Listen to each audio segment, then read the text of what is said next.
जय श्री राधे कृष्ण। आप सभी का आपके अपने YouTube channel V K Mishra present में बहुत बहुत स्वागत है। आइए आज आप सब सुनेंगे कार्तिक मास महात्म्य कथा में छठे अध्याय की कथा। अब तक आपने पिछले अध्याय कथा को नहीं सुना हो तो हमारे चैनल पे वीडियो अपलोड है, आप वहां से जा करके कथा को श्रवण कर सकते हैं। हिंदू धर्म में कार्तिक महीने का बड़ा ही विशेष महत्व माना गया है। कार्तिक के महीने में गंगा स्नान करना, दान पुण्यों का कार्य करना, भगवान विष्णु माता लक्ष्मी का पूजन करना, तुलसी माता का पूजन करना, तुलसी वृक्ष के नीचे दीपक जलाना, दीप आदि का दान करना, भूमि पे शयन करना, इन सबों का बड़ा ही विशेष महत्व माना गया है। तो आइए सुनते हैं कार्तिक मास महात्म्य कथा में छठे अध्याय की कथा। तो बोलिए प्रेम से भगवान विष्णु की जय, माता लक्ष्मी की जय, सर्वदेवी देवता की जय। नारद जी बोले, 2 घड़ी रात्रि रहते तिल, कुश, अक्षत और चंदन आदि लेकर जलाशय अर्थात नदी, तालाब आदि के समीप स्नान के निमित्त जाएं। मनुष्य रचित और प्राकृतिक नदी में अथवा संगम में स्नान का कर्मशः 10 गुना फल है और तीर्थ में उससे 2 गुना फल कहा है। विष्णु भगवान का स्मरण करके स्नान का संकल्प करे, फिर तीर्थ आदि के और देवताओं के निमित्त कर्म से अर्घ्य आदि का दान करे।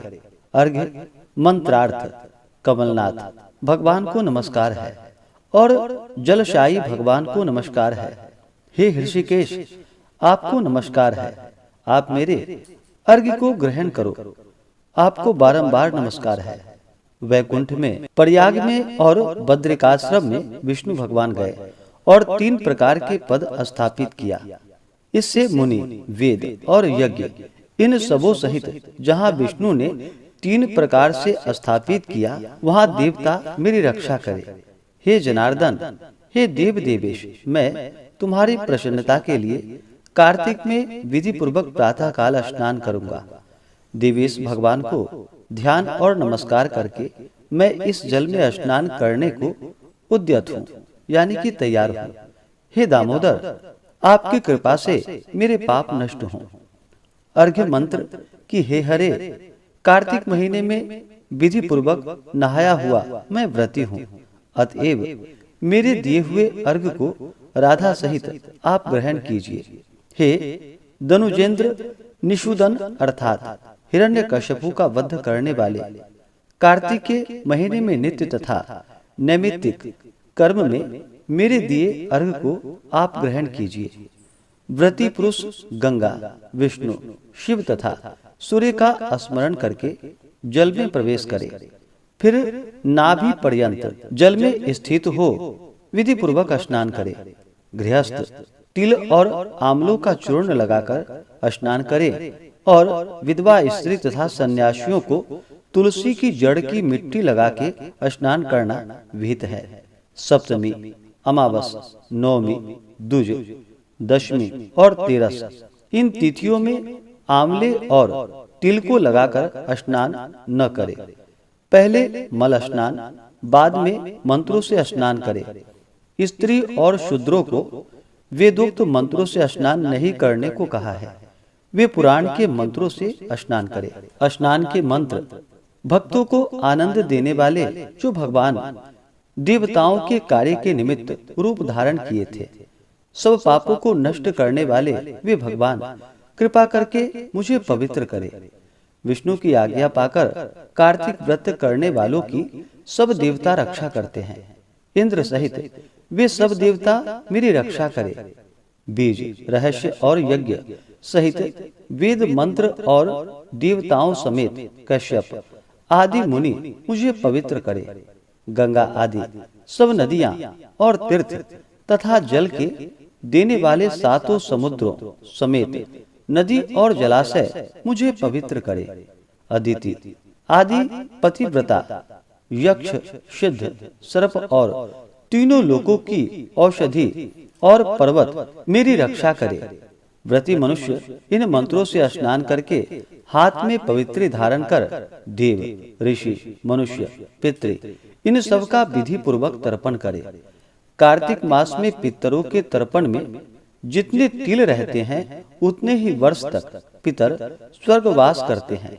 तदंतर व्रती मनुष्य जल से बाहर निकले और शुद्ध वस्त्र धारण कर प्रातः काल में कहे हुए कर्मों को समाप्त कर हरि का पूजन करे। तीर्थों और देवताओं का स्मरण कर भक्ति में तत्पर मन हो चंदन फूलों से युक्त अर्घ्य दान करे। मंत्रार्थ। व्रती और कार्तिक मास में विधि पूर्वक नहाया हुआ सो मेरे दिए हुए अर्घ्य को ही हे हरि राधा सहित आप ग्रहण करें। तदंतर चंदन फूल तथा पानी से वेद पाठी ब्राह्मणों की भक्ति पूर्वक पूजा कर बारंबार नमस्कार करे।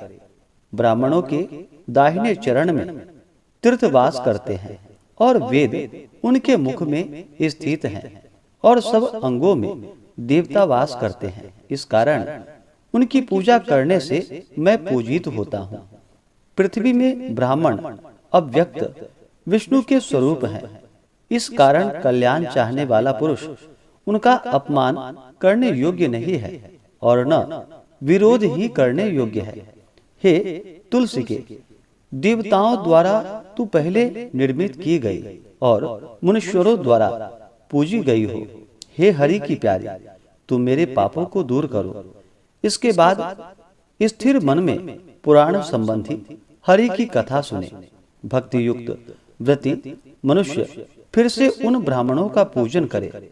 पहले कही हुई सब विधि को जो भक्तिमान मनुष्य भली भांति करता है वह विष्णु की सालुक्यता को प्राप्त होता है।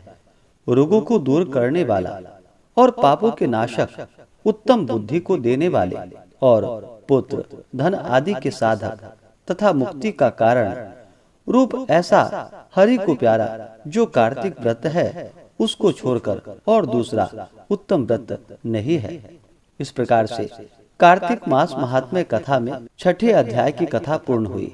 तो बोलिए प्रेम से भगवान विष्णु की जय, माता लक्ष्मी की जय, भगवान श्री कृष्ण की जय, राधिका रानी की जय, तुलसी माता की जय, सर्व देवी देवता की जय। इसी प्रकार से आगे के अध्याय को अगर आप सुनना चाहते हो तो हमारे चैनल पे बने रहें। चैनल पे अगर आप नए हैं तो चैनल को लाल बटन दबा करके सब्सक्राइब करें, साथ में बेल आइकन घंटी को दबाएं ताकि वीडियो का नोटिफिकेशन आपको समय समय से मिलता रहे। वीडियो को लाइक करें, शेयर करें ताकि दूसरे भी इसका लाभ उठा पाएं। सभी सदा स्वस्थ रहें और सदा खुशहाल रहें। भगवान विष्णु भगवान श्री कृष्ण का आप सभी भक्तों पर कृपा सदैव बना रहे। जय श्री राधे कृष्ण। धन्यवाद।